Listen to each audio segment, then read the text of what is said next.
পাঁচ ওয়াক্ত নামাজ পড়া হচ্ছে পাঁচটা নদীর মধ্যে গোসল করার মতো। গোসল করলে যেভাবে শরীরের সব ময়লা চলে যায়, পাঁচ ওয়াক্ত নামাজ পড়লে জীবন থেকে সব গুনাহ চলে যায়। যখন আপনি উযু করার সময় হাত ধোবেন, হাতের গুনাহ চলে যাবে। যখন মুখে পানি দিবেন, মুখের গুনাহ চলে যাবে। যখন মাথা মাসাহ করবেন, মাথার গুনাহ চলে যাবে। যখন পা ধৌত করবেন, পায়ের গুনাহ চলে যাবে। সুবহানাল্লাহ। এরপরে নবীজির হাদিস, মান সাল্লা আলাইয়া সালাতান ওয়াহিদাতান সাল্লাল্লাহু আলাইহি আশরা সালাওয়াতিন ওয়া খুত্তাতানহু আশরু খাতিয়াতিন ওয়া রুফিআত লাহু আশরু দারাজাতিন। যে ব্যক্তি নবীজির উপর একবার দরুদ শরীফ পড়বে, তার উপর আল্লাহ 10টা রহমত বর্ষণ করবে, তার 10টা গুনাহ অন দ্য স্পট মাফ হয়ে যাবে।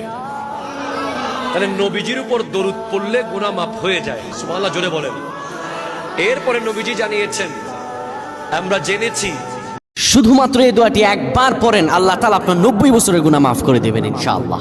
আপনার 90 বছরের গুনাহ মাফ হয়ে যাবে শুধুমাত্র এই দোয়াটি যদি একবার পড়তে পারেন। আপনার ভাগ্য খুলে যাবে, রিজিকে বরকত আসবে, মনের ন্যাক আশা পূরণ হবে, আল্লাহ আপনার সব দোয়া কবুল করে দিবেন। সুবহানাল্লাহি ওয়া বিহামদি।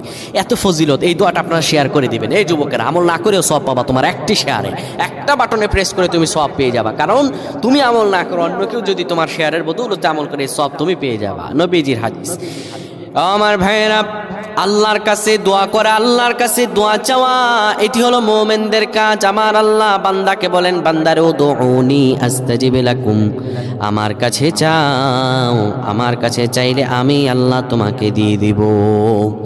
কেউ যদি একবারে দোয়াটি পড়তে পারে, দোয়াটি হলো রব্বি ইন্নী যালামতু নাফসি ফাগফিরলি।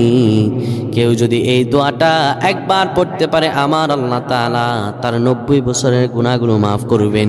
কবিরা গুনাহ নয়, সেটি হলো সগীরা গুনাহ। সগীরা গুনাহ মাফ হবে। বলবেন হুজুর 90 বছর তো হয়নি, তাহলে গুনাহ মাফ হবে কি করে? আপনার যত বছর হয়েছে তত বছরের সগীরা গুনাহ মাফ হবে, আর বাদ বাকিটা কাউন্ট করে আপনার আমল নামায় নফল নামাজ, নফল আমলের সওয়াব আল্লাহ তাআলা আপনার আমল নামায় দিয়ে দিবেন। কিন্তু এটির ব্যাপারেও সহিহ সনদে তেমন কোনো গুরুত্ব আরোপ হয়নি, এটির ব্যাপারে তেমন কোনো উল্লেখিত সহিহ সনদ নেই। কিন্তু আমল করতে পারেন, যেহেতু এর অর্থ সুন্দর। আল্লাহ আমাদের কবুল করুক, পড়েন আমিন।